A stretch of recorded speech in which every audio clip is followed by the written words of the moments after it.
अस्सलाम वालेकुम बिस्मिल्लाहिर्रहमानिर्रहीम। आज मैं लाई हूँ देगी कढ़ाई गोश्त की रेसिपी। उसके लिए 10 किलो गोश्त है मेरे पास, 2.5 किलो प्याज है, 2.5 किलो टमाटर हैं, आधा किलो लहसुन है, आधा किलो अदरक और 1 पाव सब्ज़ मिर्चें, 1 पाव दही के साथ मैं ग्राइंड करके इसमें डाल दूँगी। 5 चम्मच नमक, 5 चम्मच सुरख मिर्चें, 5 चम्मच हल्दी और 2 चम्मच कुटी हुई लाल मिर्ची इसमें डालेंगे।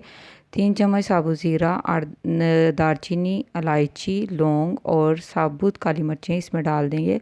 आधा घंटे के लिए इसको ढक देंगे। आधे घंटे बाद इसको खोलेंगे, हल्का सा हिलाएंगे और दोबारा आधा घंटे के लिए इसको ढक के रख देंगे। इसमें कोई भी पानी नहीं डालेंगे, ऑयल डालेंगे और अपने गोश्त को अच्छी तरह से भून देंगे। आंच को धीमा कर देंगे यहाँ तक कि हमारा गोश्त जो है अच्छी तरह से भुन जाए।